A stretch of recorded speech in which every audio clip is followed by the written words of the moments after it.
Hello, and welcome to Read Aloud with an Intervention Specialist. And I'm Christina, your Intervention Specialist.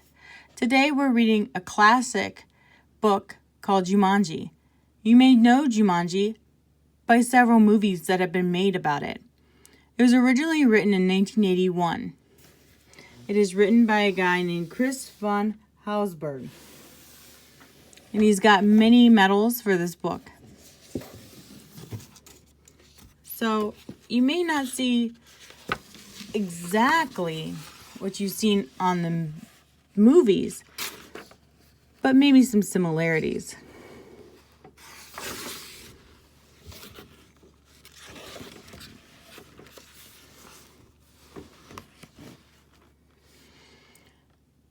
Now remember, Mother said, your father and I are bringing some guests by after the opera, so please keep the house neat. Quite so, added Father, tucking his scarf inside his coat.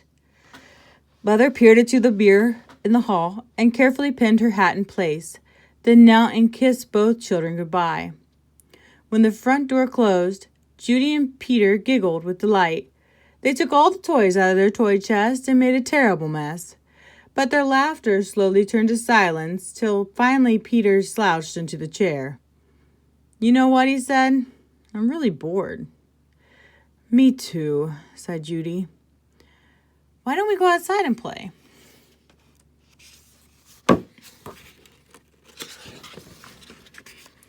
Peter agreed. So they set off across the street to the park. It was cold for November. The children could see their breath like steam.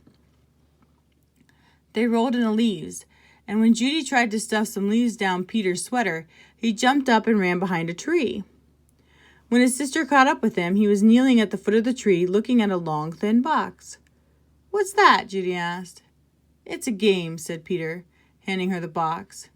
Jumanji, Judy read from the box. A jungle adventure game. Look, said Peter, pointing to the note taped at the bottom of the box. In a childlike handwriting were the words, free game, fun for some, but not for all. P.S. Read instructions carefully. Want to take it home? Judy asked. Not really, said Peter. I'm sure somebody left it here because it's so boring. Oh, come on, Judy protested. Let's give it a try. Race you home. And off she ran with Peter at her heels.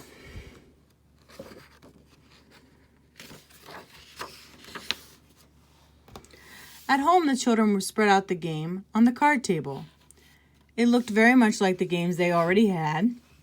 There was a board that unfolded, revealing a path of colored squares. The squares had messages written on them. The path started in the deepest jungle and ended up in Jumanji, a city of golden buildings and towers. Peter began to shake the dice and play with the other pieces that were in the box. Put those down and listen, said Judy. I'm going to read the instructions. Jumanji, a young people's jungle adventure, especially designed for the bored and restless. A. Player selects piece and places it in the deepest jungle. B. Player rolls dice and moves piece along path through the dangers of the jungle. C. First player to reach Jumanji and yell the city's name aloud is the winner. Is that all? Asked Peter, sounding disappointed. No, said Judy. There's one more thing, and this is in capital letters. D. Very important. Once a game of Jumanji is started, it will not be over until one player reaches the Golden City.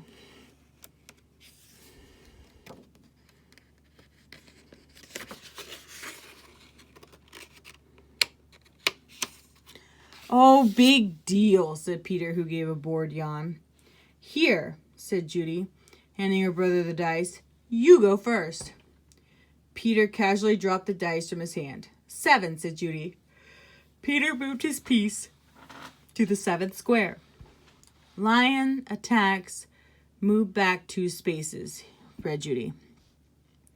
Gosh, how exciting, said Peter in a very unexcited voice. As he reached for his piece, he looked up at his sister. She had a look of absolute horror on her face. Peter, she whispered, turn around very, very slowly. The boy turned in his chair. He couldn't believe his eyes. Lying on the piano was a lion, staring at Peter and licking his lips.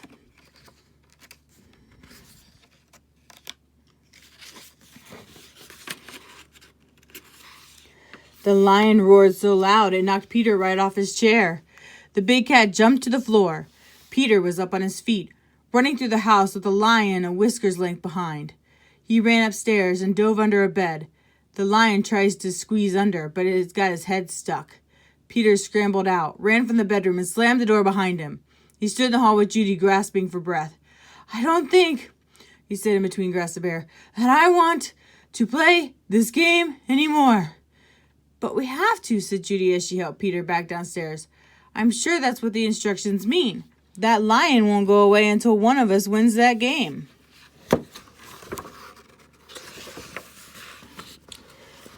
Peter stood next to the card table.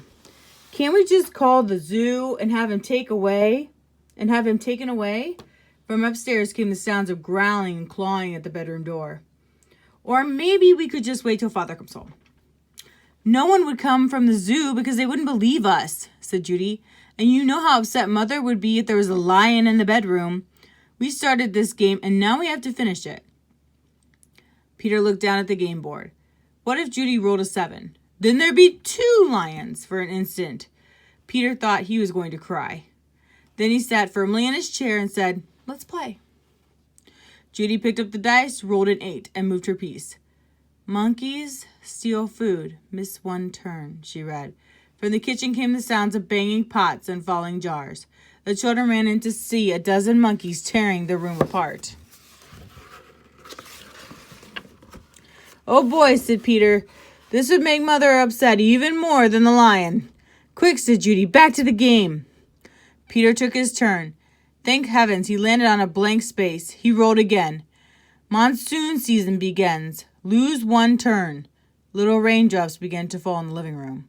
Then a roll of thunder shook the walls and scared the monkeys out of the kitchen.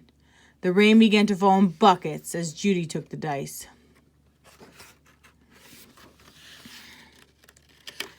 Guide gets lost.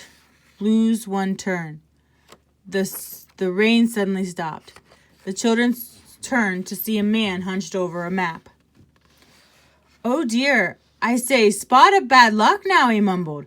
"Perhaps a left turn here then. No, a right turn here. Yes, absolutely, I think a right turn. Or maybe..." "Excuse me," said Judy, but the guide just ignored her. "Around here, over there. No, over here and over there. Yes, good, but then..." Judy just shrugged her shoulders and handed the dice to Peter. 4, 5, 6, he counted. "Bitten by tsetse fly, contract sleeping sickness, lose 1 turn." Judy heard a faint buzzing noise and watched a small insect land on Peter's nose. Peter lifted his hand to brush the bug away, but then stopped, gave a tremendous yawn,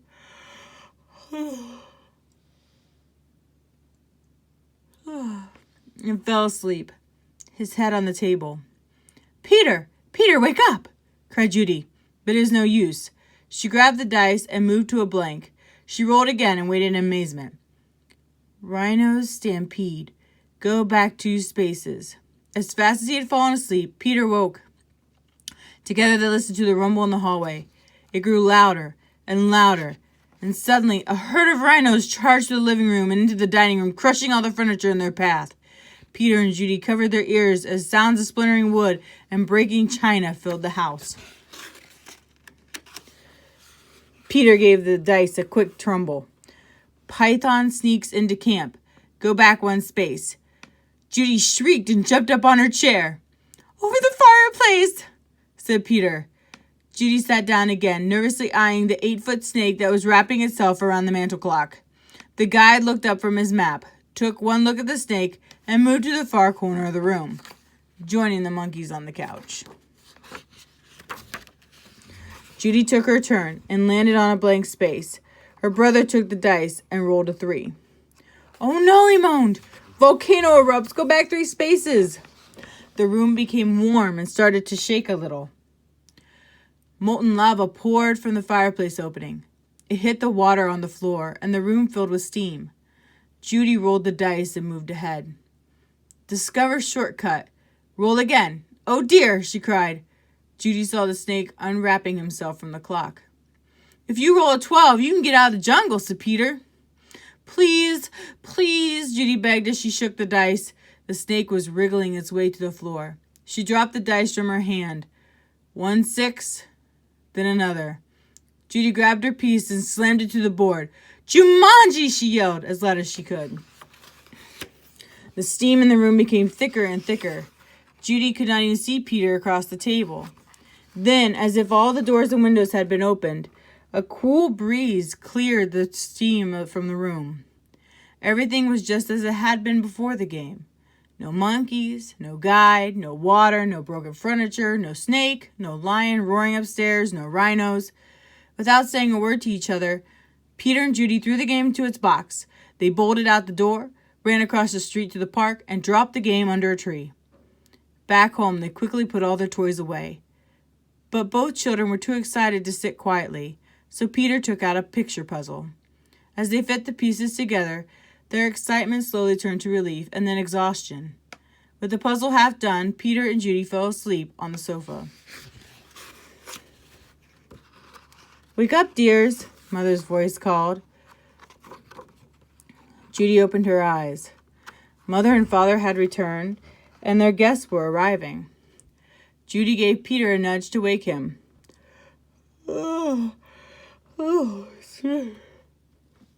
Yawning and stretching, they got to their feet. Mother introduced them to some of the guests, then asked, "Did you have an exciting afternoon?" "Oh, yes," said Peter. "We had a flood, a stampede, a volcano. I got sleeping sickness." And Peter was interrupted by the adults' laughter. "Well," said Mother, "I think you both got sleeping sickness. Why don't you go upstairs and put your pajamas on? Then you can finish your puzzle and have some dinner." When Judy and Peter came back downstairs, they found that Father had moved the puzzle into the den. While the children were working on it, one of the guests, Miss Budwing, brought them a tray of food. "Such a hard puzzle," she said to the children. Daniel and Walter were always starting puzzles and never finishing them. Daniel and Walter were Mrs. Budwing's sons. They never read instructions either. "Oh, well," said Miss Budwing, turning to rejoin the guests. "I guess they'll learn." Both children answered, "I hope so." But they weren't looking at Mrs. Budwing. They were looking out the window. 2 boys were running through the park.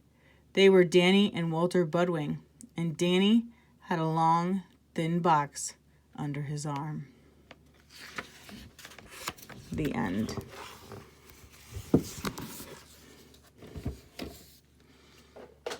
And that is the original story of the classic Jumanji.